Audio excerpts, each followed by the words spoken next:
more minutes as we have more coming in. And so while we're waiting on the rest of them to show up, presuming there's a rest of them, did all of you who are on there now get the package that was probably sent to you about an hour ago with the email that had the handout and some forms? Did any of y'all get that? I got it. Yep, we got it. Okay, good, good. I If you do. didn't get it, put your name in the chat and we can send it out to you. Thank you, Lori. Yep. It's interesting as we look at this topic of best practices, how in just the last week to 10 days, we've had several situations occur with our agents who've made us aware of some things we should touch on in dealing with best practices, some things that I hadn't already thought of making sure we put there. So one of the great things about an advanced class is that we find ourselves continually making adjustments based on what the agents are dealing with right now, what's going on out there, in addition to just the COVID-19 thing, which is, obviously something we're still aware of, but also dealing with other issues, that we have. And we'll talk about those as we get to the different sections of the handout. So, and of course, as in all of the classes, just like all my live classes, make sure you're able to figure out how to do it now. Put it on chat or raise your hand or whatever. We want you to be able to interact and ask questions and give examples, because that's how we're going to all learn from each other as we go through it, because those are the experiences that teach us. Because if you'll all remember, one of my things I say in every class, every transaction you do changes what you do in the next transaction, because you learn something new and you're constantly going through that process as you work through it. So looks like we've got a little over 20 right now. So as we have people wandering in, let's go ahead and get started. And we'll start off dealing with the handout itself, which is titled Best Practices 2020. So we can kind of keep an eye on the timelines that we work through on all this.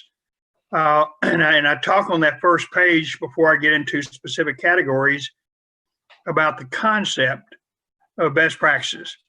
And as many of you have been in my classes over time, you've heard me talk about that there are sometimes significant differences between what the law requires, what the minimum requirements are, versus what's a best practice. And we'll see as we go in through the handout, we'll look at that in relationship, for example, the seller's disclosure notice and other things like that. But the key with understanding a best practice is it really encompasses a couple of things. Best practices really are based on our experiences, just like you will change what you do in the next transaction because what you learn. We do the same thing. And we look at how we've evolved over a number of years, our models, our philosophies, our policies on things like disclosing deaths. And we get into the seller's disclosure notice and best practices there. We'll talk about that. And that has evolved because of our experiences. And, as a brokerage, when we have a best practice, we do a couple of things. One, we look at what's the minimum. And is it okay for our agents to just do the minimum required by law? Is that best service to our client? Rarely is it. But as a brokerage, we're aware of what the minimum is. We know here's what, as a minimum, we have to do this. We then take a hard look and say, okay, that's the minimum. What would be more that we should be doing? What should we be advising our agents? What should our clients be doing? What's the more that we should be doing? And we look at the more, and we look at it in something I talk about a lot, on a risk-based decision-making process. We look at the risk. for example, and I'll jump ahead a little bit, but when we talk about the two primary seller's disclosure notices that people might be looking at in this area, the 4-page track one and the 6-page Texas Realtor. And as we look at that, we look at what's the risk to the client making a decision of one versus the other. And we look at going through that process. And so we make a risk-based decision on what's the risk to the client. We make sure they're aware of it so they can make a decision. And then we make a decision based on our risk. Another even better example of that is disclosure of deaths on a property. As a general rule, if there's been a death on the property, we feel like that probably should be disclosed. But we look at what does the law require, and when we get into the seller's disclosure notice, and one of the last pages you have in your package, it's a 1-page thing, and it actually has straight out of Section 5.008 the requirements on the seller's disclosure, and it talks about deaths, and it talks about the 3 that you're not required to disclose, discover, or disclose, dealing with natural, suicide, or accident not related to the condition of the property. And so we have a conversation when there's a death on the property. We just had this happen just a few days ago when one of our agents had a question about, well, we had a natural cause death. And in fact, it was on our Facebook, and we had a lot of conversations and comments on that. And the reality is, what we have to be aware of is, first of all, what does the law require? The law does not require a seller nor an agent to disclose deaths from 3 causes. And those 3 causes are in the Texas Realtor Seller's Disclosure Notice: accidental, not related condition of the property, suicide, or natural. Not required by law to disclose that. However, there's a risk of not disclosing it.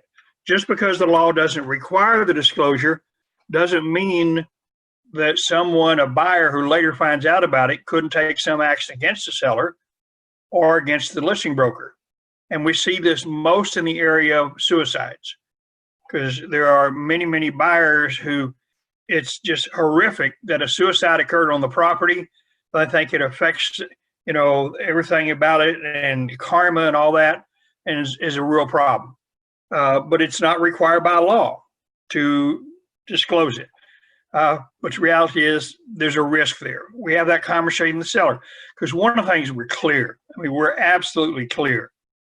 Buyers buy the house, move in, they will find out. The neighbors will rush over and say, "Oh, by the way, did you know? Oh, and we happen to have a video of that. Here, did you want to see that?" Okay, fine. So they will find out. And when they find out, is there a risk to our seller? Well, it depends on the nature of it. It depends on how long it's been. It depends on the timeline. And there's no magic thing. Well, it happened a year ago, 2 years ago, 5 years, doesn't matter. But the further back it is, the less risk to the seller. So we look at that, and the seller then has to make a decision. Okay, I understand where you're coming from. My grandfather passed away in natural causes last year, and we don't think that affects anything, and we don't want to disclose it. That's a decision the seller gets to make. When the seller makes that decision, we then look back and we say, okay, what is our risk? Sellers accepted their risk, which may be very minimal, and then we have to decide as a brokerage, what's our risk? What can we accept? And most of the time, when the seller says, yeah, I'll accept the risk, I don't think it's a problem, which, by the way, you're doing in good documentation, then we will almost always say, yeah, we're willing to accept the risk. But what we require of the listing agent, soon to be listing agent on that property, is to have a conversation with the leadership. Talk to Christy, talk to me, talk to Mike, and say, here's what I have. What do you think? Is this okay? Because we need to make a risk-based decision. So as we look at these best practices and we understand the process, none of the decisions we make about our policies, about our best practices, none of them are arbitrary. They all have some good, reasonable basis behind them. Now, you may not agree with it. You may say, okay, Bob, I see where you're coming from, but you're wrong. You're just way out of left field, and that's not right. And that's okay. We get to have that conversation, but at least we need to have that conversation. So when you look at the handout and you look there on the first page where it talks about best practices, and where it comes from and our experiences and so forth. And then consultations we've had with, all the way from other brokers, our E&O companies, attorneys. Some of our practices on some of our recommendations comes based on our experiences and consultations with vendors like appraisers and structural engineers and contractors and people like that. And so all of that begins to set it up. Now, within these best practices, we've really got, it encompasses really a couple of things. One, first and foremost, our best practices should be that we're operating at the highest level of service to our client. Because the reality is the most effective risk management tool, actually the second most effective risk management tool is when we're providing the highest level of service to our client. As you've heard me kind of almost jokingly, but it's not really a joke, the most effective risk management tool is to be likable, because people tend to not sue people they like. And we kind of laugh about it, but I've seen that over and over and over again, transaction after transaction. When risk and things happen, people just don't sue and don't file complaints against people they like. So the real key here is you need to be likable. We are going to have a class on how to be likable. Our little challenge has been trying to find out who's going to teach the class, because we need to make sure somebody who's going to teach it is in fact very likable. And so, we have to kind of work through that. And so if you have some people that that you say, Bob, here's somebody I know, and this person is really likable, you really need to consider this person, happy to do it. So, we'll kind of work through that. But the reality is, on the one level, highest level of service to client, best practices, follow that.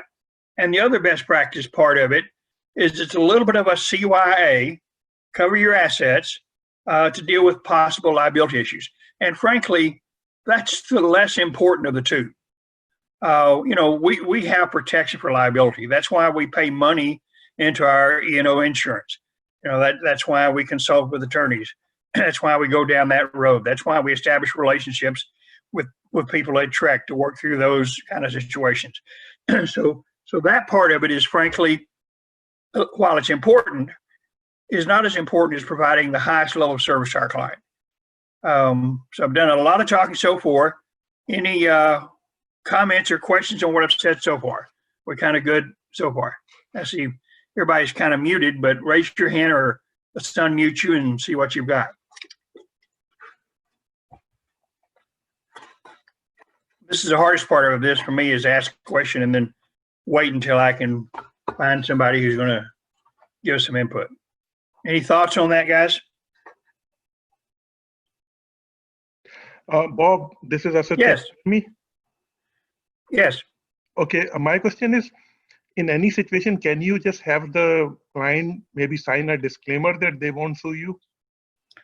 That's a good question. And so the question was, in case everybody couldn't understand it, can you have a client sign something saying they won't hold us liable, they won't sue us, they won't file a complaint? And there have been a couple of firms over the years, one of them who had it actually was a page long, which essentially a client waived their rights to suit. What we've discovered and what we've been advised by most of the attorneys we work with is that at least in Texas, a client can't give up their right of suit. That it's really hard to enforce. There needs to be all kinds of consideration.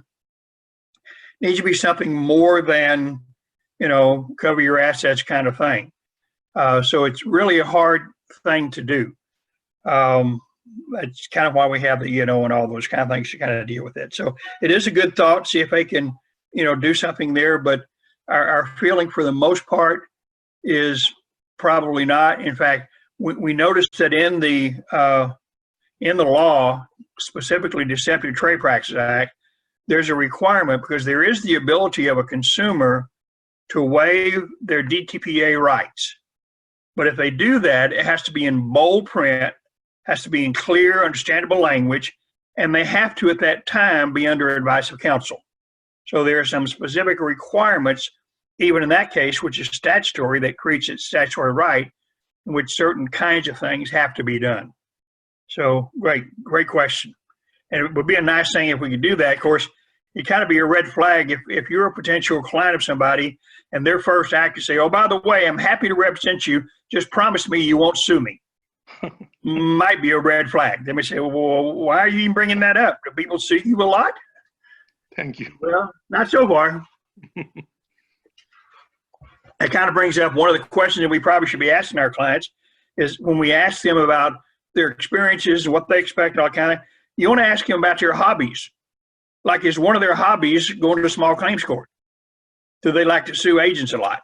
So we'd kind of like to know about that sooner rather than later, because those are the people that we kind of have to watch out for as we go through it. So if I don't have any more comments or questions so far on this first page, we want to get into some best practices. And one of the things in your package that you do have is you've got a copy of the 1-to-4 family contract. But we talk about offers and contracts and best practices. And I make the comment here, and I make it because I've heard it, and I've heard it a number of times. You know, I'll give one of our fine agents some advice on something. They'll say, Bob, I can't believe you're telling me that. Don't you think I already knew that? It's kind of like the tech people when they say, did you reboot? You say, wouldn't you think I would know to reboot? Well, I wouldn't, but most other people would know. So the reality is what these things are in best practice, this kind of either reminds you of something that you probably know that you should be doing, or it kind of clarifies or confirms that, yeah, here's some things that I really should be doing. And I agree with that. So we kind of split up these best practices into our first category, dealing with the offering process and the offering stage. And we talk about the offering and the counter offering process. We've had this happen, well, a lot over time, but we specifically have had it happen, and it happened in a way that came very, very close to creating a challenge. It got worked out. But it's in that offering, counter offering process that it wasn't done with actual contract forms. It was done by emails back and forth and a few texts back and forth, or even worse, it was done orally, telephone calls back and forth. And I understand the concept that the agents and maybe the parties are saying, you know what, it'll save a little time, you know, we'll get through this thing a little better. Let's just see how close we can come. So let's have some conversation about, you know, what the seller really requires here and what I can do as a buyer. And you go through that process. Well, the challenge of that, going through that process, is that parties can be led to believe, they can think that, well, gee, we've come to an agreement. All we need to do is write it down now, but we already have a contract. And while that may seem to be, says, Bob, who believes that? We've actually had to settle lawsuits where people believe that. So it does happen. And so what we talk about is your best practice. If you find yourself in that situation, and I understand why we shouldn't, ideal best practices, let's do it with contract forms. So we've got good documentation. But if you find yourself in a situation where they just insist, and you've got the seller, and this is a house that's been on the market way too long, and we're just happy somebody's got some level of interest, and they convince you to let's spend some time and work through this and go back and forth, and you do it, what you need to do is have a conversation with the other agent and say, okay, you know, we really shouldn't be doing it this way. I know we shouldn't be because Bob Baker told me we shouldn't. And, you know, Bob, he is kind of a stickler about those kind of things. And the other guy, if he's been around a while, may say, yeah, I've heard that about Bob. So, okay, we'll work through that. We say, now you need to understand all this we're doing is just conversation. Doesn't mean anything. Our seller can entertain other people's offers. Your buyer can go out and buy somebody else's house. We're just having a conversation to try to, you know, maybe speed things along a little bit. But we just need to know it's nothing more than conversation. You almost should always have to say that so that they're clear, yeah, we really agree we don't have a contract. And sometimes you may follow up those conversations back and forth when you feel like it's getting close to them believing something on the other side. You might want to do a quick email to the agent on the side. Say, okay, now remember, just conversation, not a contract. just conversation. And so you'll go through that process and make sure, yeah, we really don't have anything for sure, and we understand that. So when you go through the process and you find yourself in that offering, counter offering stage, be very careful that there's not a misunderstanding. Most of you in your emails, as I've seen you back and forth and you work with me, have that language in your email that essentially says agent doesn't have the ability to bind their client to a contract, and that's great. I mean, that's a good kind of a little bit of ahead of time situation. So make sure that you have that conversation. Now, there's another thing, and it's really interesting. When I first started talking about this, some people say, gee, Bob, it seems kind of silly. But it's the process of offering, counter offering, and getting to a contract. I want you to think about either your first transaction before you got a license or even after you got a license, and the process and how well you understood the process. What you need to know is that most clients, buyers and sellers, don't really fully understand the process of how an offer goes from the buyer through the agent to the seller, and how it goes back from the seller to the agent to the buyer. They don't truly understand exactly how that works and how it finally becomes a contract. Don't presume on any level that your client really understands how that works. Because if you presume it, you're going to presume information and knowledge that they probably don't have, and they're going to agree to things that maybe they don't realize what they really agreed to. So without being condescending, without being, preachy or whatever, you need to really carefully explain to your client, okay, here's how we're moving forward. Tell your buyer, says, okay, we've gone through the process. We've made some decisions here about what we're going to have. We're going to write up this offer. You're going to sign off on it. We've gone through, and I've gone through and make sure all the boxes are checked, all the blanks filled out, everything is in there like it's supposed to be. We've done a good job there. And here's what's going to happen next, buyer. I'm going to send this to the listing agent. Listing agent can then present that to the seller. And then hopefully we'll get an acceptance, or we might get a counterback. And here's how that how that works. You know that you'll have a conversation with your buyer once you get a contract about money and when the option fee is paid and when inspections are paid for and all those things. But here, just the very process itself, help them understand, be comfortable with, here's the process. This will help them because this is a very anxious time for a lot of people, especially first-time home buyers, and they're kind of on the edge of, gee, when are we going to know what's going to happen?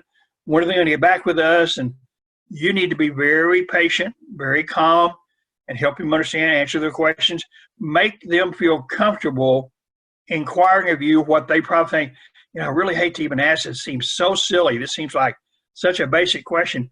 You want them to feel comfortable with those basic questions. And you want to say that, you know what, I understand because way back when, I didn't know. I didn't understand how that worked.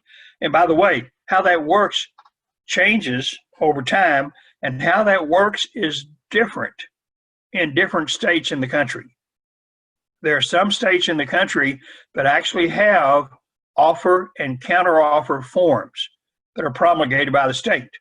We don't in Texas.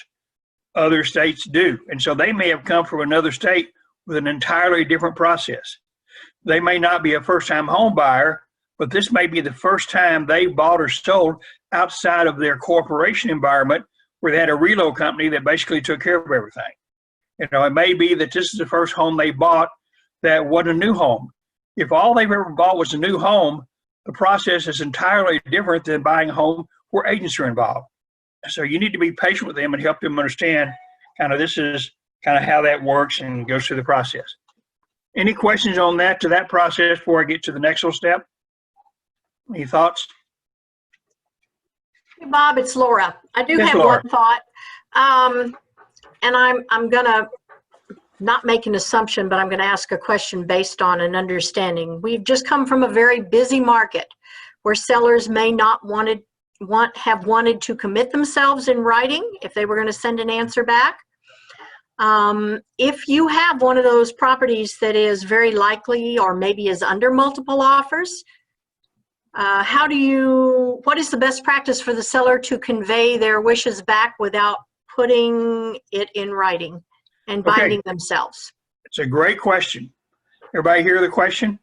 There is a very good form that Texas Realtors have, and it's the invitation to submit a new offer. That's a very effective form. And what happens is, and the seller could send this form out to 4 or 5 different buyers and have different information on each one of those. It's not the same. And essentially what the seller does on that form is that, yeah, I would more favorably consider your offer if you would do this, this, this, and this. It may be price, it may be title company, it may be closing date, maybe any of the terms. And so the seller puts that in there, signs it, and the language in that form says this is not a counteroffer. This is not an offer. So it doesn't bind the seller to that. So that's a really excellent form. There's another thing that can be done. And by the way, sometimes you'll have a buyer who says, you know, I understand you don't want to really go back and forth, but we're really nervous about committing. You may have a buyer fill out a contract form and addenda with all the things they'd like to do and not sign it and send it to the seller. Now, you're going to have to explain to the listing agent why that's happening, because the reality is when you get an offer from a buyer and they haven't signed it, you kind of say, well, you know, that's really not even an offer. You haven't committed yourself to anything. Well, listing agent and seller need to know, well, here's why the buyer did that.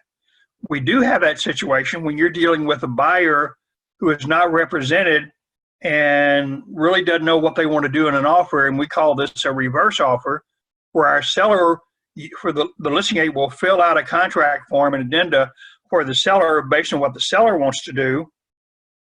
We'll send that to this unrepresented buyer, and the seller won't sign that. I'm going to explain the reason the seller won't sign it. The seller just saying, here are the terms our seller likes, and you, the buyer, look at this, and if you like it or accept it or want to change whatever, then do that, and then we'll present, and then you sign it, buyer. We'll present it back to our seller, and then our seller approve the changes and sign off on it. So it's a great question, Lauren. You'll have those scenarios where you can go through the process and not have your seller totally committed to something. That invitation to submit new offer form is great because your seller can give good information to 4 or 5 different buyers, and he's not committed to any offers that can become contracts overnight. So it's a really good point. Other people with thoughts as we've gone through this first point here?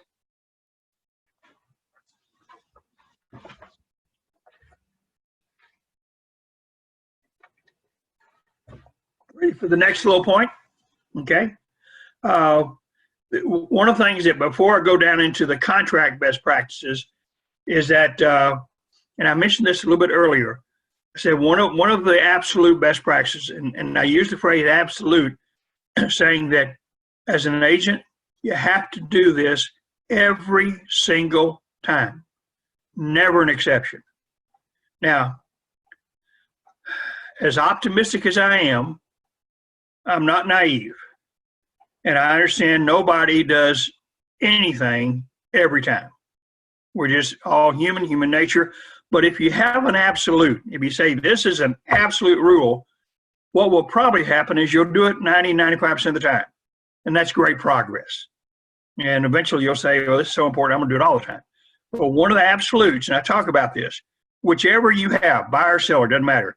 If you're about to have your client sign off on whatever the last offer or counter offer was, and your clients agreed to it, and they're going to sign off on it, initial changes, and you're going to communicate back to the other side, good news, my clients accepted, they've signed off, we've got a contract.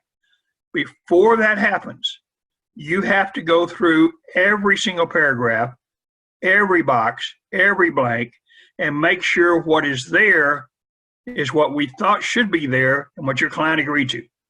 Make sure you've done that. Make sure, even because things get inserted at the last second and all of a sudden we've got a problem. So you need to make sure you go through that process and don't let your client sign off on something. Where we run into trouble with this is technology, because sometimes when we're going back and forth with technology, you've just sent over one page. You've had people initial say, well, everything else is already agreed to. Just got this one page, sign off this one page. Well, the problem is if you haven't checked off on everything else, your client's not sure what else has been agreed to besides just one page. So you have to be very, very careful when you do that. One of the things back in the good old days where we physically were sitting down with clients and they were signing off on things and we were able to explain to them physically, here's what it was, that was a real plus. I understand the challenge of the new world we're in, the technology, and people are remote and all that. I understand that. Doesn't mean it's necessarily better, but you've got to be very careful to really protect your client. So please, that's an absolute best practice you've got to stay on top of. Now, going down to the contract best practices. Once the buyer and seller are in a contract, regardless of whichever side you represent, even though we are not a party to the contract, we have a responsibility to make sure our client understands what they've agreed to, the promises they've made to the other side, and what the expectations are. You need to be on top of that. You need to make sure they understand, yeah, here's what I've agreed to do, and here are the consequences I may have if I don't do those things. Now, that's going to mean that you've done something that is really hard to do, but you could do it if you really, really work at it. Read the contract. Really read the contract. So you understand what promises have been made, what rights are in there. You understand what's really going on. So if you'll do that, you'll be ahead of the game. Now, I've got some examples in this situation about some things, and I talk about not only noticing what everybody has agreed to, being aware of what everybody's agreed to, also be aware of the myths that are out there about what people think sellers and buyers are required to do or not required to do that may not really be in the contract. I talk about this, for example, one of them is I list is timing of inspections. We recognize that in the contract, there is no timing of inspection. Inspections, which are addressed in paragraph 7A of the contract, literally a buyer has a right to do inspections all the way to closing. And the sellers agreed to that by signing off on the contract and initialing the bottom of page 4 that has paragraph 7A in it. So that's been agreed to. But we also know in the real world that there's an expectation. And it's a very, very strong expectation. We just had this with a transaction one of our agents was dealing with about 2 weeks ago. The expectation is during the option period, inspections are going to be done, repairs are going to be requested with a repair amendment, and we're going to negotiate repairs. We're going to do that during the option period. And so in a lot of people's mind, that becomes the due diligence time frame for buyers. It becomes so much that time frame that you'll have listing agents and listing brokerage companies believe, oh, you know, you really can't do this outside of that time frame. Now, we know that's not the case, but you need to have a sense of how strong the expectation is on the other side that, hey, you can only negotiate repairs during the option period. We see this, for example, when a listing agent gets their nose totally out of joint. It's a 10-day option period. And for reasons beyond your control, maybe weather, maybe inspections, maybe availability of inspectors, availability of a roofer, foundation company, availability of your client, you really couldn't get the request for repairs done until the 10th day of that 10-day option period. And the listing agent is just livid. They're really mad at you. Say, I can't believe that you just finally sent this over and you expect my seller to jump through all these hoops and agree to things. No. There are reasons why we're not doing it today. Things happen. But you know what? The buyer and the seller can negotiate these repairs all the way through the contract. Doesn't have to be done now. The reason that we're trying to do it now, the reason we expect to do it is if we can't come to some agreement, this is where the buyer has the strongest termination rights. This is where they've got the strongest leverage. But a listing agent shouldn't get all excited and say, well, I can't believe that you're expecting my seller to make a decision overnight or just today. You know, that's crazy. Well, the reality is they don't have to. We can still work through all that, especially because most of the transactions, you have other rights of terminations. Buyer doesn't have the HOA information yet. Maybe they don't even have a seller's disclosure. You've got other rights of termination but in some ways are almost as good as the termination option in paragraph 23. And so we can do this otherwise. So, but you probably, if you find yourself in that situation, you probably need to have a conversation before that 10th day with the listing agent, letting them know, here's what's going on. You know, here's why we couldn't get all this to you until Tuesday, the 10th day, because of this, this, and that. And so that they've kind of communicated their seller and said, we all understand here's what's going on and how we move forward. In fact, you may even get the listing agent or seller say, okay, we understand that. Do you want to go ahead and extend the option period to kind of give yourself a little bit more time? Fine. And often they'll make that suggestion. You know, if you do that, by the way, even though it's at the seller's suggestion, remember the buyer has to pay some kind of an option fee to extend the option period.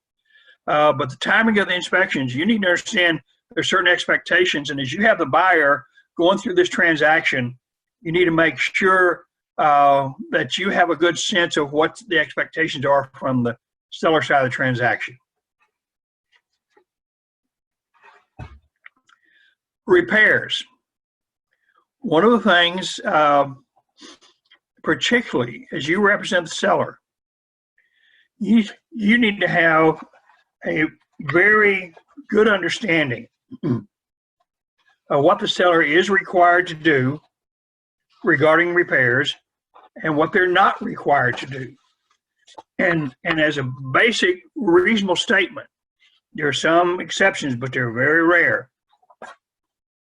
The seller is only required to do repairs agreed to in the original contract. This flows from the legal concept that neither party to the contract can be required to do anything that's not agreed to in the original contract. And neither part of the contract can be required to agree to amend the contract. So as we go through the process, the buyer can do all their inspections to the heart's content. They're still in the option period. They make their request for repairs on the proper amendment and so forth. And the seller says, no, I'm not gonna do anything. Which part of as is did you miss on this? And seller doesn't. Seller doesn't have to do any of those things unless it was agreed to in the original contract, you know, where the seller had agreed in the as is paragraph, because it was checked off 7D2 and the buyer said, I want you to replace the roof, whatever like that. So we need to understand what the seller is and is not required to do regarding repairs. The seller also needs to understand how repairs will be done, and that's actually addressed in the contract itself.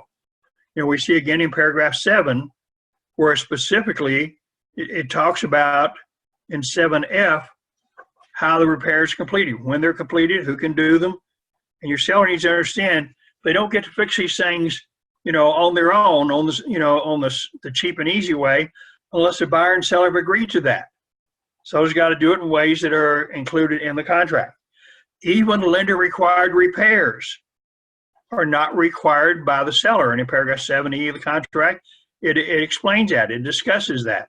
And the reality is, while the deal may go away, like gives the buyer some rights of termination, seller's still not obligated to do it. So if you've got a seller, and where this can happen the easiest is the seller sitting there with a backup contract. You've got the seller, they've got a backup contract better than this first one.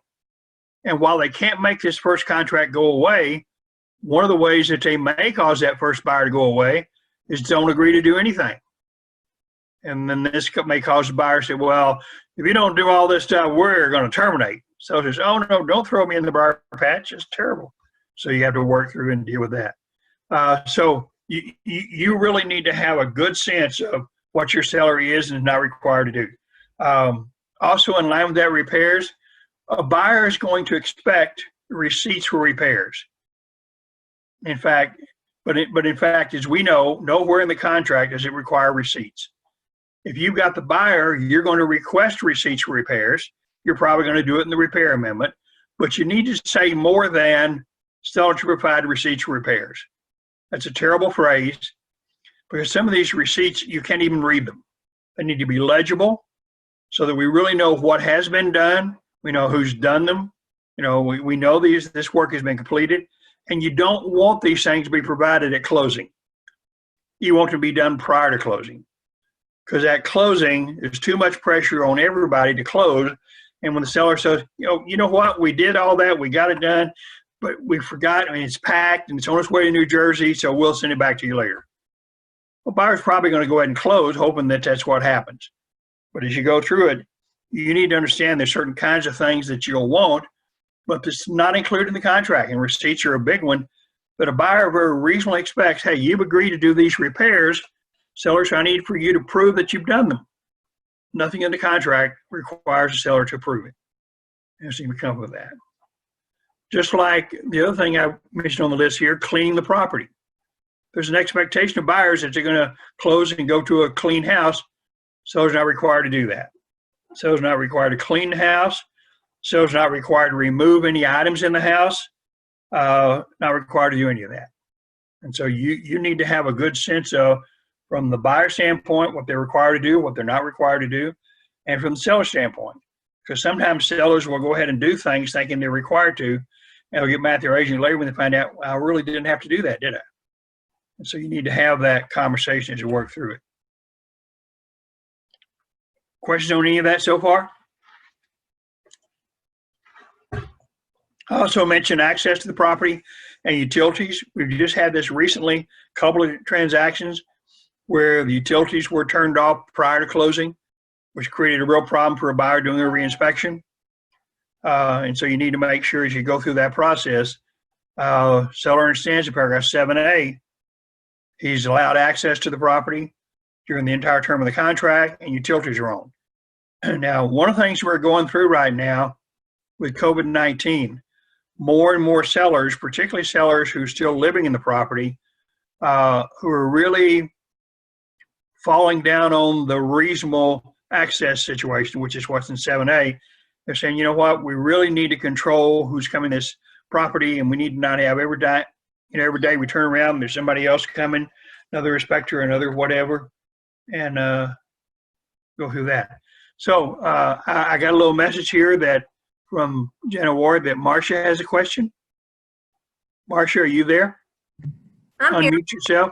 Hi, Marcia. Hi. I'm sure I have missed you, girl. Oh, I missed you too. I've missed everybody.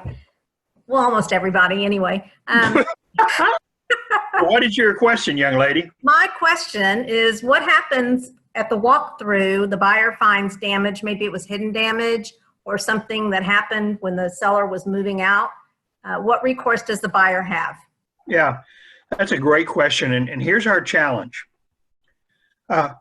This comes down to language that's in paragraph 10 of the contract, our possession paragraph, and it establishes an obligation of the seller to say that they're going to deliver to the buyer possessed properties present in our required condition, which would be if repairs are agreed to.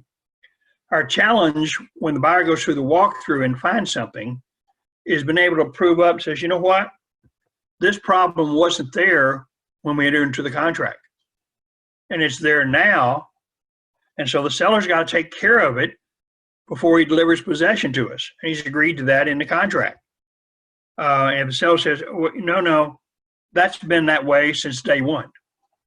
I mean, that was how it was when we entered into the contract. We agreed to a price because we knew that was a problem. And then you've got a situation where the buyer's got to be able to prove up, says, no, this is clearly damage that occurred from the movers damaging the walls or something like that as they were moving out, and now you've got to take care of it. We see this happening when all of a sudden all the furniture is removed and there are problems in the carpet. And they say, wow, and then the seller says, well, you know what? That's been that way the whole time, and frankly, we didn't realize it. We didn't know it. We didn't know that there were these spots under the carpet and because under the piano or under the sofa, because that's always been there for 5 years. So how are we supposed to know? Then what we have, and maybe this is one of the more important things to remember, is we have a buyer-seller issue. And the buyer's got to decide and say, you know what? Here's what I think the contract says. I think this is something that wasn't there on the day we entered the contract. I think this is something the seller has to take care of. And if they won't take care of it, we're not going to close. That's a buyer-seller issue. And anytime either party chooses to not perform under the contract, such as not close, they've got to make sure they see our written advice to do what? Seek legal advice, contact an attorney. But this does become a buyer-seller issue. And the variables of how this works, as Marcia knows, because she's been in the middle of this, many times with our agents. There's no quick, easy answer to it. And we just it's going to be a timing of proving up when this happened, because there's no question the seller has to deliver this to the buyer, and it's, previous condition, present condition, the day of the contract, or required condition is when they agreed to repairs in a repair amendment. Does that semi-answer that? We good, Marcia? Yes, sir. Okay, thank you. Thank you. Now, let's get into, unless you have something on this contract, these best practices, I want to get into best practices of disclosures. And we're going to talk about the seller's disclosure notice. And then we'll find this is one of those areas that we have evolved over time in how we address the seller's disclosure notice. One of the things is, as you go to a seller, a listing presentation, and you're going to list a property, and one of the things is we're going to require the seller a seller's disclosure notice. And on that last page in your packet where it has the section of the section 5.008 and it has the 11 sellers not required to do it, you should be familiar with that. But you may find yourself talking to a seller who knows they have choices. They may already be aware of the TREC 4-page form, and you presented them with a Texas Realtor 6-page form. And you say, well, why am I going to have to do this and not the one this minimum is all the law requires? Why am I doing more? You need to be aware of the differences between the forms, and you need to know why we're asking the seller to do more than the minimum the law requires. And there are good reasons. We have found over time with experience that it's to the seller's benefit to disclose more than the law requires. You'll see on that 3rd page of the handout that I've got some items that show us the difference between the 4-page TREC form and the 6-page seller disclosure from Texas Realtors. One of the first differences, and you've got both of those forms in your package there, in the TREC form, in section 1, it does not address the conveyance language. In the Texas Realtor form, it tells you, because section 1 essentially is where the seller's saying, yeah, here are all the things that I have in the property. But what the buyer tends to believe is, okay, seller is telling me these are all things that are in the property, and so these are all things that are there, so that must mean I get these things. Unless the seller is going to exclude something in the contract, these are all items that I get. Well, not the case. We notice in section 1 of the Texas Realtor form, there's language under section 1 says, this notice does not establish the items to be conveyed. The contract will determine which items will be conveyed, will or will not be conveyed. So the seller needs to understand, and the buyer needs to understand, this is not an automatic. If it's on the list here, that means I get it. And where we find, for example, is, the remote for a garage door opener. And if he says, yeah, we've got 2 of those, buyer's going to expect 2 of them. Well, the seller may have lost 1 of them, may not have it anymore. Any other item that's on here, if the seller says, no, you don't get that, you don't get that, and the seller may not have excluded it, the reality is this section does not tell the buyer what they're going to get. It doesn't tell the buyer what's conveyed. That language is in the Texas Realtor form, not in the TREC form. The other thing that's in the same section on the Texas Realtor form is leased versus owned. They talk about things like, soft water systems, solar system, things like that, leased, owned, security system, leased, owned, how many items. You don't have that in the TREC form. And that's important information. Buyer might want to know that. You also don't have the death question anywhere in the TREC form. You do have it in that 1-page thing of section 5.008. You do have it, in the Texas Realtor form where it talks about deaths other than and it lists those 3 that are not required to be disclosed, which we talked about earlier: natural, suicide, accident not related to the property, which infers that other deaths, violent deaths, have to be disclosed. And so the death question is nowhere in there. The insurance question, the only insurance question that in the TREC form, did you file an insurance claim, get the money, and not spend it? In the TR form, have that question. We also have added in the Texas Realtor form the additional question of have you filed an insurance claim at all? For a long time in the Texas Realtor form, all we had was that question: did you file a claim and not spend the money? And in the TREC form, they don't even have an insurance question. It's not addressed at all.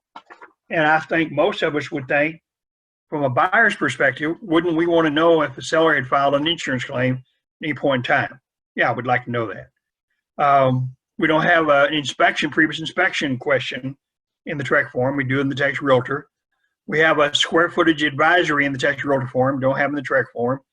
And we also have an advisory in the Texas Realtor form about the website, the Texas Department of Public Safety website for sex offenders, letting the buyers know, yeah, here's a place you can do some research.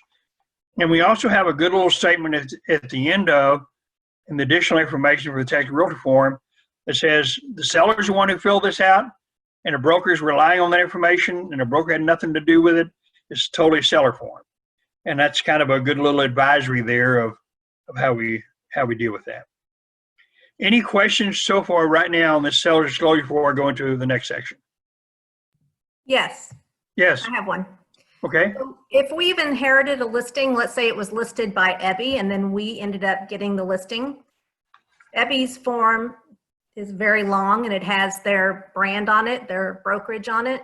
Do we still use that, or do we have them change it? Okay, great question. And the answer would be we don't use it. You're going to get a new one. First of all, that other form is dated. I think that because we're going to take the listing and we're going to require, part of our policy is to say to the seller, here's the seller disclosure notice you use. Ebby form is very similar to the MetroTex form. It is longer. It's not a bad form. I mean, one of the reasons that the Texas Realtor form now has the insurance question is that was asked on the Ebby form and it wasn't asked on the old Texas Realtor. And we said, you know what? That's a question we should be asking. And so there were some good things on there. My problem with both the Ebby form and the MetroTex form is it has dates in there for repairs and for replacements. And I think that's dangerous. I think clients just don't know those dates. They don't know when those are. So for those reasons, I'm not a big fan of either of those. But because it's no longer listed with Ebby, I don't think you can use the Ebby form. If the seller says, well, you know, I put all kinds of good information in there and I'm okay with still giving a buyer, I said, okay, not a problem, but if we're going to list your property, here's the form that you need to use with us. Because that other one, first of all, may be dated, 90 days prior to, and that's one of the things we talked about in another question here about timing of seller disclosure notice. But I think we don't continue to use that form. I think there's even a question of whether or not we have the right to use another broker's form when we take over the listing. It's not quite the same as using their pictures, but it's kind of in that same category.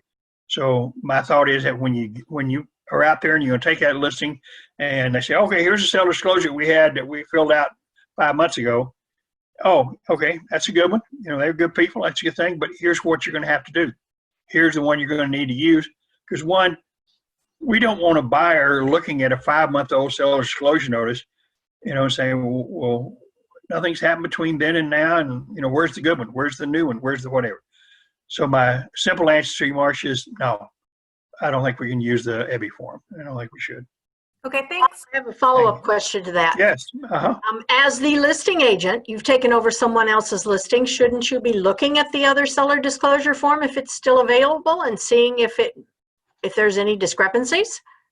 Yeah, you should. And this gets a little bit into the best practices on the seller disclosure notice and how we change it over time. As a listing agent, when your seller completes the seller disclosure notice, you're going to review it. And when your seller has a seller disclosure notice they filled out prior to, just like when they've had inspections done, you're going to look at that to make sure that it's good information. Because when the seller fills out the new seller disclosure with us, this helps us make sure we haven't missed something. Because sometimes say, well, oh, that's been fixed. That's done. We don't have to worry about that anymore. Well, you do. It's one of the 6 items that even if you fixed it, you still have to disclose it. Well, but the roof is fine. We don't have to talk about a bad roof because we replace it. Yeah, buyer needs to know you replaced the roof. So you're exactly right, Laura says. I think you as the new listing agent should review that previous seller disclosure notice, and you need to be able to have the conversation with your seller saying, okay, here's what you need to be able to do here as you work through the process. We need to make sure the one you complete now reflects all you know. And there's a lot there on that old one that you know. Now, there's some things on the old one that won't flow forward to the new one, such as when was something replaced? When was something repaired? Those questions aren't on the new one. And depending on the item, there's no requirement for the seller to disclose, yeah, I replaced a water heater in 2022 or whatever. So you don't have to necessarily go through that process because that question isn't on the Texas Realtor form. But yeah, you should do that. Just like if you got the seller, when your seller completes the seller disclosure notice, you're going to look at it. You're going to review it. Want to make sure he's really answered all the questions, he's completed it correctly. And based on conversations you've had with your client, you're going to want to make sure that he really has answered correctly. Because what happens is they forgot about the conversation they had with you about previous foundation work, and they answered no in that section in the seller disclosure notice. You go, you know what? I thought we talked about this, and you really did have some work done. They go, oh, yeah, you're right. Now, when you have that conversation to the point that it's going to cause the seller to correct the seller disclosure notice they've got, you've got to make sure that you're very careful that the seller doesn't think they hear you saying, here's how I, the seller, have to complete this form. You cannot in any way, shape, or form be advising them saying, here's what you need to put in this seller disclosure notice. And that's a balancing act. It's a challenge, but you have to, in fact, sometimes depending on who your seller is and the challenge you've had with them anyway, how they read things into things, you may have to actually say, oh, by the way, I've reviewed this and here's something that I think now I want you to make sure as you make whatever corrections you're going to make, I want to make sure you understand I'm not telling you how to complete this form. That's not what I'm telling you. And make sure they agree with you on that as you work through it. What did I just see from everybody, Janet, to everybody? Say something? Yeah, I was just saying a new seller's disclosure also protects us, does it not? Oh, yeah. We may know a detail about the house that the previous Yep. agent didn't know. You're absolutely correct. Yeah, doing a new one really does protect us. As well as protecting our client, it protects us too. Absolutely. And the reality is, and it's one of those areas where we get into and dealing with, previous inspection reports, things like that, in dealing with what they're required to disclose. The seller is not required to give up to a buyer that previous seller disclosure note they completed with EBI 5 months ago.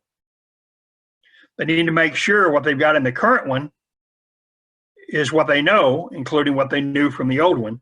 But there's no requirement. In fact, I would probably discourage a seller from having us give that up. But they certainly are not required to. And I think you'd have to look at every situation a little differently as to whether or not they really have to go through that process. So one of the other things in the listing agent best practice on the seller disclosure notice, as we deal with that,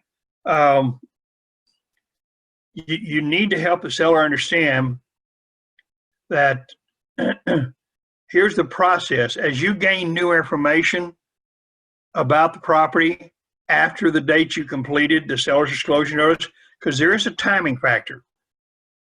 What the seller needs to understand, you need to understand, buyer needs to understand, buyer's agent needs to understand. When the seller completes the seller disclosure notice, signs off on it and dates it, he's saying, here's what I know right now, that date. Yesterday, last week, a month ago, doesn't matter. That's what I know then. You need to help you understand, your seller understand as they gain new information. Here's the process. Here's what they have to do with that new information. You know, they may have a transaction that fell apart and they actually got the inspection report from previous buyer. Well, they have new information. They need to make sure their seller's disclosure notice reflects what they know now, because it may be new information. Texas Realtor has a one-page form on updating the seller's disclosure notice, which can be very handy if you don't have a lot of things that have to be changed. That can be a very handy way to go through the process and update the seller's disclosure notice. But as you work through the process, they need to make sure that the seller understands the process. For example, you're in a transaction right now, and you represent the seller, and the buyer does an inspection, and the buyer sends the inspection report over with the request for repairs. And in that inspection that the buyer's agent sent over to you, the listing agent, in spite of your request not to, and they did it anyway, so that's how that is.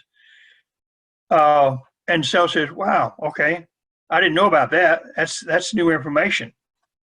And the seller says, so do I have to change my seller's disclosure notice to make sure that this buyer who just gave me new information now has an updated seller's disclosure notice? The answer is no, because the buyer already has that information. They sent it to you. That's how you and your seller have that information. Now, if this deal falls apart, you got to deal with this in your next buyer, but you don't have to deal with it with this buyer because this buyer already knows it, already has the information. No reason to update seller's disclosure for that buyer if the new information you have is from that buyer. Now, if the seller had an inspection or had something done during the process of this contract, and now they have new information that wasn't on the seller's disclosure note they gave to this buyer, then they've got to do it because that buyer didn't have that information. But if the buyer provided our seller that information, you don't have to say, oh, by the way, here's, and the buyer says, well, yeah, we knew that. In fact, we told you, didn't we? Okay, yeah, fine. Let's see how that goes. So you work through that. So good. Any questions on that? So make sure your seller understands the process of how he's not required to do a whole new seller's disclosure notice. Property code doesn't require that, but he needs to do it in a way that he's really made sure everything he knows is reflected in the seller's disclosure notice. So he needs to make sure he's done that. Now, I've got a best practice on this same page 4 about the buyer's agent best practice. Buyer needs to understand the limitation of the seller's disclosure notice. One, there is the timing factor. Buyer needs to understand, yeah, seller said, here's what I know about the property. He said that 3 months ago. Okay, that's what he knew 3 months ago. The other thing is very subjective. Seller's giving his opinion. You know, here's what I know. And it's not factual statements. You know, when you look at the seller's disclosure notice and you look, for example, in the section that deals with termites, and it's got a thing there that says, you know, dealing with active termites. And the seller says, no. Well, the seller is not saying there are no active termites. So saying he's not aware there are any active termites. You need to be aware as a buyer's agent the question that's being asked in the different sections. And several of the sections, these are awareness questions, not fact questions. Section 1 is a fact question section. Section 3 and 5 are not. They're awareness questions. And the buyer does not need to look at it and say, okay, clearly that's a factual statement by the seller. I can rely on it. You say, no, let's look at the question one more time. Because the reality is not the case. That's just their opinion. They may not have a clue what a termite looks like. They have termites all over the place. You just don't know. So you need to be aware of the subjectivity and the limitations of that seller's information. Buyer can rely on the information, but we're going to absolutely encourage our buyer to do an inspection. This is how important it is to do an inspection.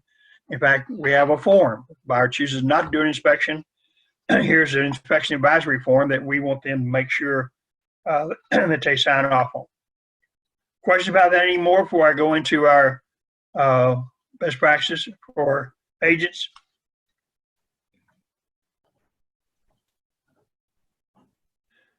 Okay, on page 5, best practice of the agents.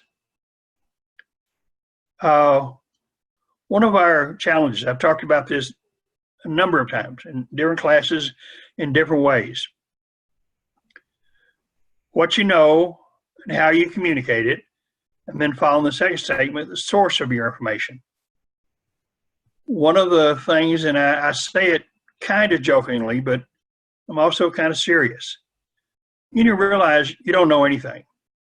Everything you know comes from someone else. You don't know anything about the condition of the property. You know, you don't know anything about foundation or not foundation or roof or good roof, bad roof. You don't know. You get all that information from someone else. It would be wrong for you to say when the buyer's agent says, well, you know, we don't have sales, buyers just wonder how old the roof is. Well, you don't tell them how old the roof is. You say, well, here's what the seller says. Here's what the seller has in sales disclosures. You source the information, because if it comes directly from you, as a statement from you, the listing agent, or even from the buyer's agent as a statement to the buyer, that agent is now responsible for that information. It's now your roof that you're communicating to the other agent, to the buyer. So you need to make sure that you understand, here's what I know, and here's how I communicate it as you work through it. And always make sure that you source the information. Here's what the seller says, here's what the inspector says, you know, here's what the whatever. Now, as you go through a property and you know, dealing with it from a buyer standpoint, as you're walking through a property and you have some sense that there are problems. And the most common thing that pops up are foundation issues. You see a lot of hairline cracks, things like that. And you have a tendency to say, well, wow, man, there's some real foundation.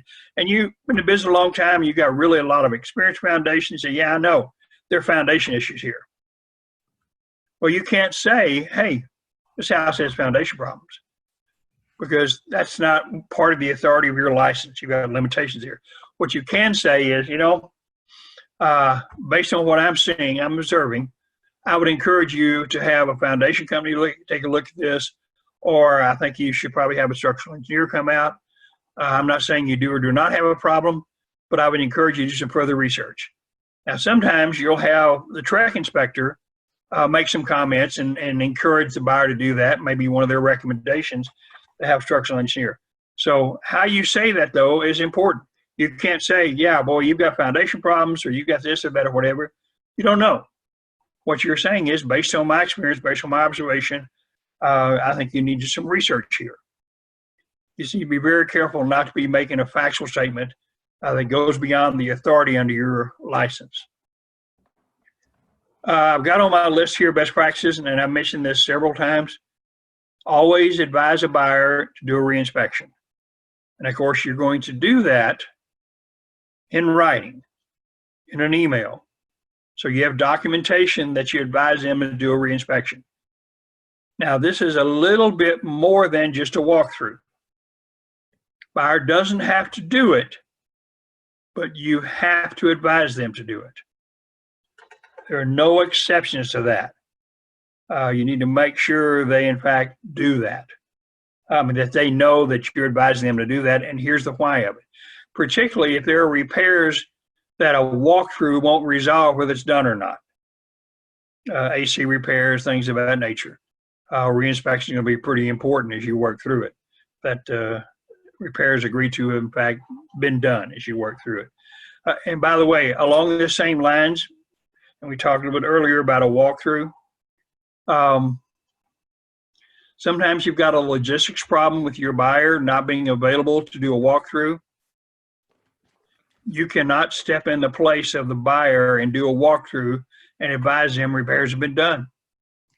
Now you're responsible for those repairs. So you have to be very careful. Well, I can tell if they put new windows in. Really? Can you tell they did the correct windows? It's properly done, properly sealed, you know, you can't. So you just can't go down that road. It's not only a liability issue, it's not best service to the client. They've got to find some other way, even if they have to pay for an inspector to go back out and do the reinspection. And if push comes to shove and you say, you know what, Bob, I understand your good advice and all that kind of stuff, but nature of this buyer and buyer future business and all that kind of stuff, I really have to find some way to take care of them. I says, okay, as an agent, why don't you pay the $100 for a reinspection? Pay the reinspector to come out and do it, so that the buyer understands it's not you making these statements, it's their inspector who did the property originally. It's going to do it out and do the reinspection. You're going to pay for it. That's just a little perk that you can do for your client and make sure they get the good, right information. Document all important oral communication. Important is a very subjective term. Another phrase I like to use is relevant. But when you're in conversation with your client and you're agreeing on something or you're advising them something, always follow it up with an email. Always say, you know, here's what we've agreed to, here's what it is, so that whatever we think we've agreed to is in fact what we really have agreed to. Because there are some truths here. One, we all are clear. People do not hear what we say. We just know that. I mean, I'm sitting here and I'm looking at 36 people, and I know at least 6 of you didn't hear what I just said. This is how that is. It's okay. That's human nature. The other side of that is not only do people not always hear what you say, they hear more than what you've said. They read something into it. And so you need to make sure you follow up those important conversations with an email confirming, here's what we talked about, here's what we've agreed to. One, for clarification, so you know what the next step is, you know what you have to do and what you're expecting from them. You need to have that conversation and make sure you're working through it. I talk here about avoiding phrases that may be misinterpreted. This gets back to that best practices on offers and contracts. One of the things that we all do it, well, except for me, because I'm so anal about this, I don't do it. We use contract when we should be saying offer. And you have to not do that, because when you use the word contract, the other side may think you've just communicated to them that we're in a contract, and we're not. We're still in an offer counteroffer process. And it's hard because it's just so automatic when you're talking about, oh yeah, I hear it a gazillion times. An agent called me and said, okay, Bob, the buyer's agent sent a contract over. Really? So your seller's already signed off on that and you're in a contract? Oh, no, I'm sorry, they sent an offer over. Well, that's what you should say. You shouldn't say contract, you should say offer. And I know at one level that seems kind of small and say, Bob, that's really kind of, no, it's very important. I mean, you really do need to go down that road and be able to say it like that as you work through it. So make sure you use the right phrase. A phrase, we have a deal, or anything similar to that. 3 years ago, we settled a lawsuit. Our listing agent used the phrase, essentially actually did use the phrase, yeah, my seller will do that, we've got a deal. It was all verbal, all oral, nothing in writing, nothing being communicated. Unfortunately, the buyer was an attorney, the buyer's agent was an attorney, and they sued us. Because if our agent hadn't said we got a deal, I don't think it would have ever happened. Or they might have looked for something else. So don't use those phrases. You know, use that convoluted phrase. You know what? Based on our last conversation I had with the seller, this is looking pretty good. Go ahead and write this up, get your buyer signed off on it, send it over. I'll present it to the seller, and assuming the seller's in the same state of mind, they may accept it. But until they accept it, sign off on it, and send it over to you, we still have a conversation. We don't have a contract. And that's just where it is. So you need to really make sure you don't use anything that sounds like that to the other side. So you don't tell them, here's what my clients agree to or not agree to, work through that. And then the concept of stepping outside of your expertise, your foundation, your limitations. Where we get into the limitations on that, we kind of get into it a little bit with the next page in dealing with the limitations of agents in advising a client. And I talk about the different forms, the TREC form, TAR form, non-promulgated documents, seller-created addendums, and builder contracts. the law only requires a real estate license holder to advise clients if we're using a TREC promulgated form. In fact, what the attorneys have interpreted this as actually saying is, because as realtors, the attorneys are pretty clear, we're not very bright, that all we really are allowed to do is fill in the blanks under the instructions of our client. The reality is, as we advise our clients on what's been agreed to, and we advise them on some of the paragraphs which don't have any blanks or boxes, like paragraph 14, casualty loss, the reality is we can only do that with TREC forms. Now, we can do it with TAR forms because they meet the requirements that TREC has on contract forms. They were prepared by an attorney. On the form, it tells this is who prepared it, and it was done for this type of transaction. So when we're using the TAR forms, we can advise them on those because they meet the requirements under the rules of TREC. The non-promulgated documents, and one that we've encountered a number of times recently on many of Russell Road's listings that are Zillow listings, they have an addendum that goes along with it. We also see in a relo situation where their relocation companies have addendums, institutional sellers have addendums. None of those are promulgated addendums.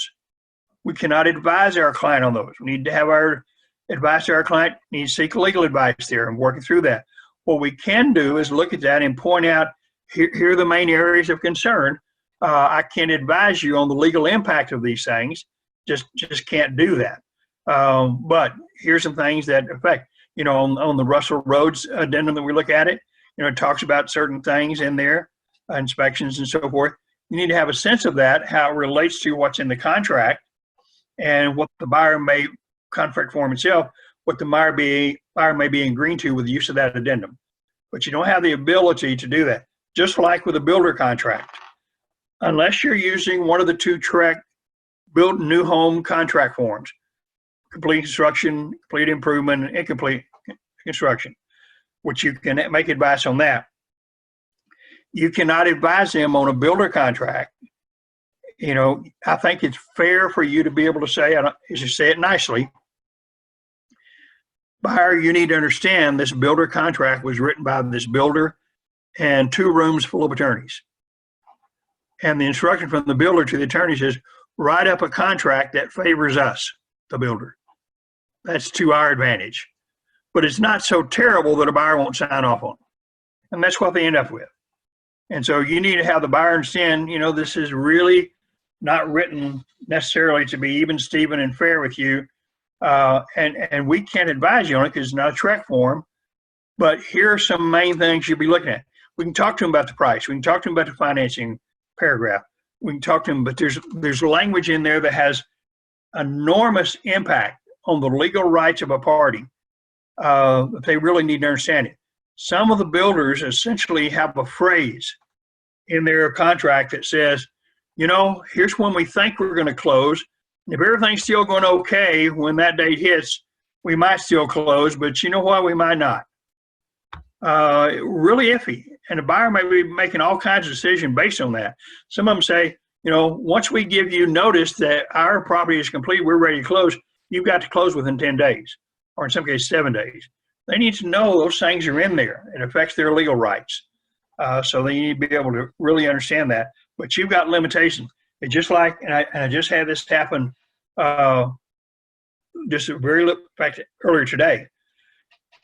There was a need for an agent to have clauses put in the repair amendment and said, how do we get the language? Where do we get the language?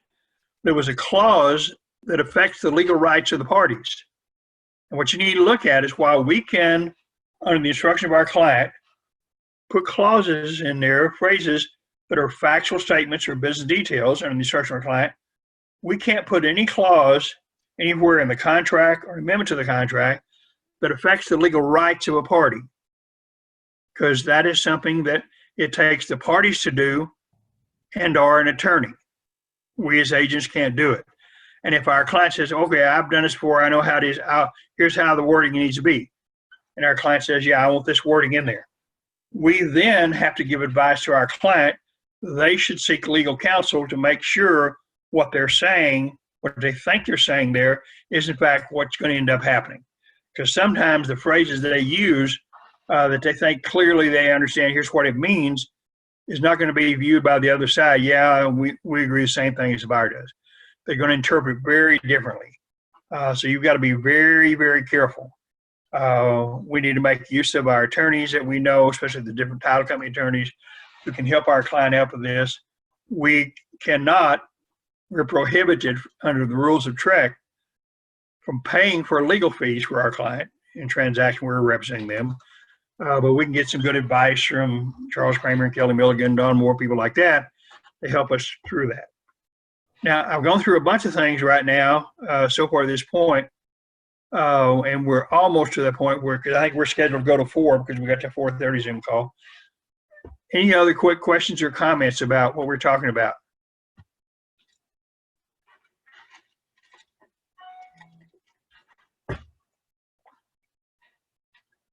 Really, I did that good a job so that we all clearly understand all you ever would want to know about best practices.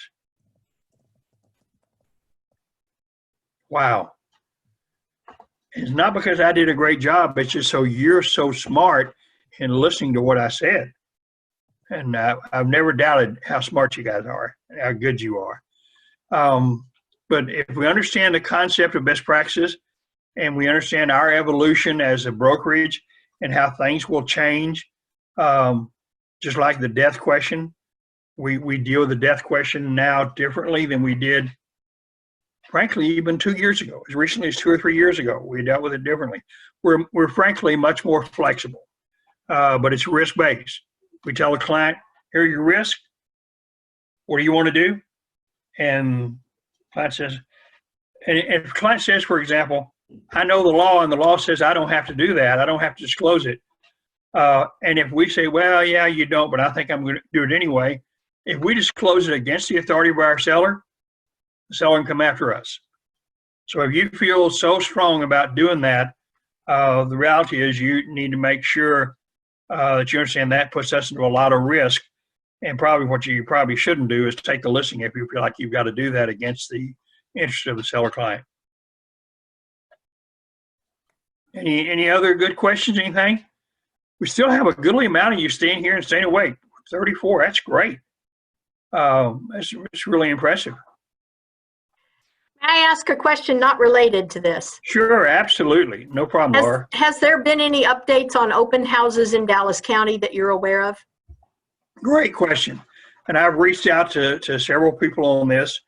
One of them is Marvin, who, as you know, is in the muckety mucks uppers of Texas Associated Realtors, Texas Realtors.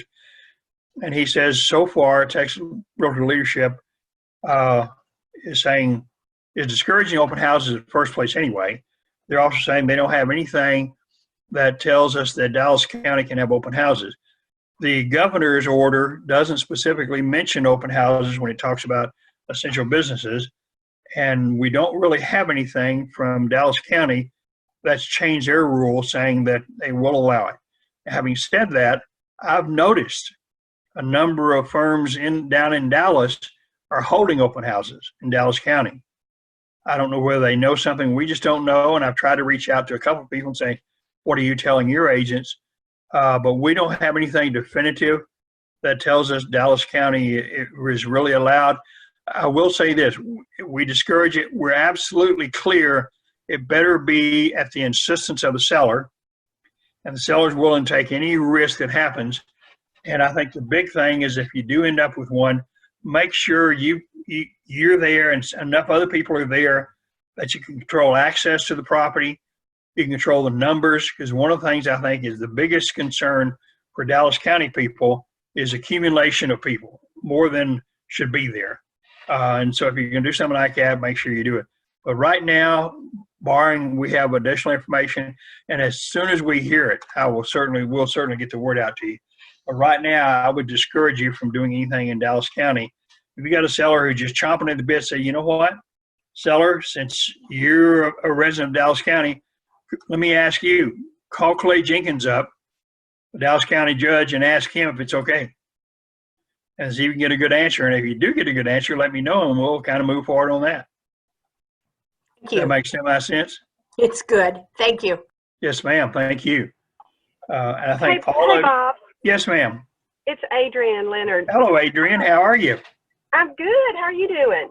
I'm doing wonderous. Thank you for being here. Awesome. Thank you. Hey, I have a question on a lease back, if that's okay. Sure. So the lease back is supposed to end May 31st, but Do you have the seller or buyer? yes, I have You have- the buyer. Buyer, okay. And so they're the landlord, and the tenant now, who was the seller, has left the property early. So they were it ends May 31st. Yeah. Can the landlord move into the house even though the lease back said May 31st? The answer is yes, as long as we've gotten the proper things from the seller/tenant. We need to know that they in fact have surrendered the property, have their keys and everything, and the language in the seller temporary residential lease, the seller doesn't get any money. If they paid money up front at closing, they don't get any of that back. But yeah, we don't have to wait till May 31st for the buyer to be able to move in, provided that the seller/tenant has in fact told us, yeah, we've surrendered the property and here are the keys and here's everything. We could do it. Yeah, we don't have to wait. Good question. Awesome. All right. Thanks so much. I appreciate Yes, it. ma'am. You're very welcome. Okay. Anything else from anybody? Really, great group here. I can't tell you how much I appreciate you guys being here, and I have and putting up with my learning process on the Zoom thing, and how much I appreciate Julia Perrin, who is our host today, and Lori, for putting this stuff together. They're incredibly helpful, and they recognize my technology limitations, and they're very patient with me, and I greatly appreciate it as we work through it. So we're at 3:59 p.m. or something like that, and if no one has any other questions, then I'm going to let you all go so you can get whatever done that you need to do. So I'd encourage you to come back for our 4:30 call. Hey, Bob, Brian DeLuca calling. Yes, in Brian. real quick. Sure. Sorry, I ran into some technical difficulties. Real quickly, I had a buyer on Wednesday. When we looked at the property, it was a property that they were very much interested in. The issue became that there was the house was being sold by a relocation company. The relocation company had a rider that sat on top of our 1-to-4 residential contract. And what became problematic for them is that the rider superseded some of the buyer's rights for termination, unrestricted rights of termination, and it was vague in the communication back to them. So I had said, hey, you need to have an attorney review this, because some of the things that are addressed in the 1-to-4 that are not addressed in the rider, they're saying that they're not adhering to, and they quickly jumped out of that. So nothing was submitted. It was in the investigative stage, but that's the first time that I've run into a situation where the rider superseded the contract. Well, the reality is, and it's a great question, Brian, most of the relocation company and institutional sellers addendums actually have language that if there's any conflict between the addendum and the contract, the addendum prevails, and they have information in there that addresses inspection periods and repair periods and requirements for a buyer to produce an inspection report to the seller within a certain timeline. And it's one of those things I talked about a little earlier. You don't have the ability to advise your client because it's not a TREC form, presuming they're not using the Texas Realtor Relocation Addendum. And it's wise on your part to give your buyer a heads up, saying you do need to have an attorney review it. You need to understand this impacts on some of your rights, some things you can do here. And it's one of those things that really impacts on buyers and looking at a property like that. But relocation company said, no, those are conditions in which we're going to sell the house, and either do it or don't do it. We don't care. But a buyer needs, unless this is the end all be all house for the buyer, and he says, if I don't get this house, my life's not complete. And then they need to make sure they talk to an attorney and they understand what they're giving up and what's in there. But yeah, we do see this in relocation institutional sellers, and it's wise for you to be aware of it and kind of give a heads up to your buyer. Good job. Anything else, folks? So, barring have any other questions, I think his recording you can follow later. Julia, are you there? I'm going to go ahead and Julia's there or not, but I'm going to go ahead and cancel out. I'm going to leave, and you're all welcome to leave, and we'll see you guys in the 4:30 Zoom call. Thank you very much. Bye. Everybody unmute and say bye, Bob. Bye, Bob. Bye. Bob. Bye. Bye, Bob. There you go. Good job. Thanks, Bob. You're awesome. Thank you very much. Thank you. Bye, Bob. Thank you. Bye. Leave the meeting. Gotcha. Go. Are you drinking water?